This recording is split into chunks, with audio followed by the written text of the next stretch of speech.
ألم الكتف أثناء النوم، الألم اللي بيصحيك من عز نومك. بيجيلي شكاوى كتير يا دكتور أنا أثناء نومي بصحى من كتر الألم اللي بيجيلي في كتفي، وأكيد طبعا نفسك تتخلص من الألم دوت عشان خاطر تتهنى بقى على نومك وتنام براحتك بدون ما أي ألم يصحيك. عايزك بقى تطمن عشان ان شاء الله في فيديو النهارده هقول لك على اكتر سببين بيؤدي للمشكله ديت.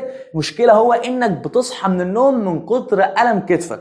واول حاجه معانا واول سبب معانا هو ان ما بيكونش معاك الالم بس اثناء النوم او الالم بس بيصحيك، لا ده انت كمان وانت صاحي بتحس ان مع اقل حركه بيكون في الم برضه في كتفك. اقل حركه بتحرك فيها دراعك بيكون في الم زائد زي ما قلنا. اول لما بتنام كده وتلاقي الالم زاد عندك قوي وتلاقيك مش قادر تنام من كتر الالم اللي عندك دوت، ولو نمت هتلاقي ان الالم دوت بيصحيك. طب اصلا ايه المشكله ديت بقى؟ المشكله ديت هي اول مرحله من مراحل حاجه اسمها الفروزن شولدر او زي ما بيسموها الكتف المتجمد. اكيد سمعت عنها الكتف المتجمد، الحاله اللي بيبقى فيها الشخص المصاب ما بيبقاش قادر يرفع ايده مش من الالم ولكن بيحس ان في تيبس شديد جدا جدا في كتفه.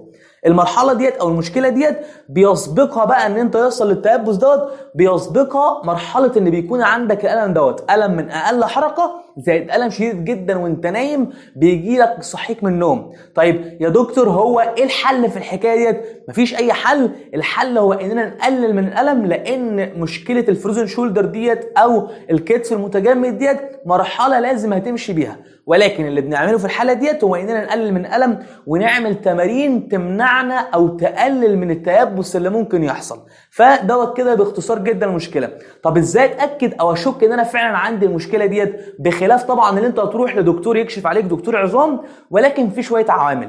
بتكون انت معدي ال 40 سنه، كل ما بنعدي 40 سنه بيكون نسبه ان السبب هو فعلا كده بيكون اكتر. كمان بيكون انت مثلا مريض سكر، بتكون انت سيده، بتكون انت مريض غده، او بتكون انت كان عندك مشكله ادت اللي انت بتحركش دراعك لفتره. كل العوامل ديت لو عندك او عندك حاجه منهم يعني، زائد ان انت الالم عندك بيجي لك بالنهار وما بتقدرش تحرك دراعك مع اقل حركه بتحس بالم، زائد الالم بيجي لك بالليل وانت نايم صحيك من النوم، كده انت ممكن تبصم بالعشره ان الالم هو بسبب مرحله او مشكله الفروزن شولدر او الكتف المتجمد المرحله الاولى منها. طب خلاص انا كده اتاكدت، اعمل ايه؟ هنبتدي بقى نعمل تمارين بسيطه هتساعدك انك تقلل من الالم ده وببساطه جدا. ايه التمارين ديت؟ اول تمرين فيهم ان انت بتكون تاني دراعك كده وتاني كوعك كده، وبتبتدي ان انت تجيب ايدك التانيه ديت وتحطها كده من بره. انت هتحاول ان انت تلف ايدك لبره، ولكن انت هتدي بالايد التانيه مقاومه، فاذا هتكون المحصله ان انت دراعك شغال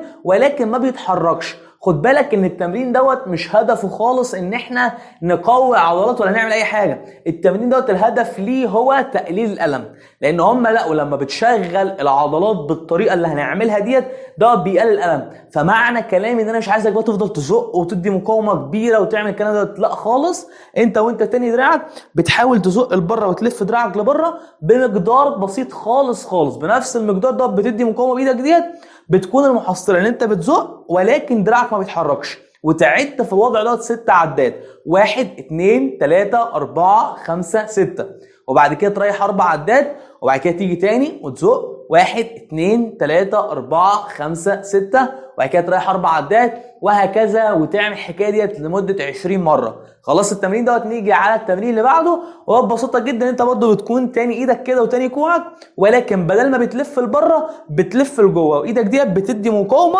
كده العكس، وبرضه نفس الكلام بتزق بمقدار بسيط جدا ما يسببلكش الم، وتزق وانت مدي مقاومه الايد الثانيه وتعد 6 عدات، 1 2 3 4 5 6، وبعد كده تريح 4 عدات، وبعد كده تيجي تاني وتعد 6 عدات، 1 2 3 4 5 6، وهكذا، وتكرر الحكايه ديت 20 مره. نيجي بقى على ثالث تمرين معانا، وهو ببساطه جدا ان انت بتحاول ان انت ترفع دراعك كده، دراعك اهوت في جنبك او بزاويه 45، وانت بتحاول ان انت ترفعه، ولكن نفس الحكايه برضو انت بتحاول ترفعه ولكن بايدك الثانيه انت بتدي مقاومه، فبتكون المحصله ان انت ما بتزقش او دراعك ما بيترفعش، بتحاول تزق ولكن عشان بتدي مقاومه دراعك ما بيتحركش. نفس الحكايه برضو بتطلع بمقدار او بتزق دراعك كده وترفعه بمقدار اللي ما يسببلكش الم، مقدار بسيط جدا جدا من الزق، وتعد برضو 6 عدات، 1 2 3 4 5 6، وبعد كده تريح 4 عدات،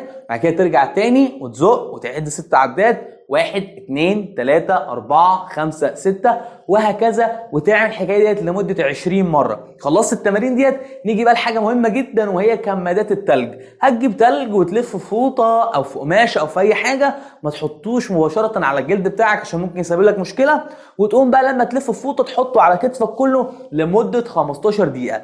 التمارين ديت كلها هتعملها مش هتاخد منك وقت خالص، هتعملها 3 مرات في اليوم، منهم مره قبل ما تنام على طول، ان شاء الله يقلل عندك من الالم اللي موجود عندك. وزي ما قلت لك طبعا لازم تروح لدكتور عظام وهو يتاكد ان فعلا انت عندك المشكله ديت اللي هي المرحله الاولى من مراحل الكتف المتجمد، وهيوجهك لدكتور علاج طبيعي يعمل لك بقى التمارينات المناسبه ليك، ويعمل لك العلاج الكهربي المناسب ليك اللي هيقلل من الالم عندك، وكمان هيساعدك ان انت كتفك بقى ما يحصلش فيه تيبس وتخش في المشكله الكبيره، او يقلل من الاعراض اللي ممكن تحصل نتيجه المشكله اللي انت دخلت فيها ديت، ويقلل بقى من ضعف العضلات والتيبس اللي ممكن يحصل لك. فزائد التمارين ديت هتساعدك لغايه ما تروح للدكتور، وان شاء الله تقللك من الالم جدا. ولكن طبعا لا غنى عن زياره دكتور عظام الا هيحولك لدكتور علاج طبيعي. ودوت كده كان اول سبب بيؤدي ليه الالم اللي بتحس بيه اثناء النوم بيصحيك.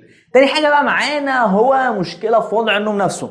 انت بتنام في وضع نوم غلط، بيحط تحميل زياده ومشاكل في الاوتار وفي المفصل بتاع الكتف بتاعك، فتلاقي ان انت اثناء النوم نتيجه الوضع الغلط اللي انت بتنام بيه بقى بيحصل عندك الالم دوت ويصحيك من النوم. انت طول اليوم عادي، ما عندكش اي مشاكل، دراعك ما فيهوش اي حاجه، ولكن لما بتنام لان انت بتنام بطريقه غلط بيحصل لك بقى الالم اللي انت بتحس بيه دوت ويصحيك من النوم. طب اعمل ايه بقى يا دكتور؟ تنام بطريقه صحيحه.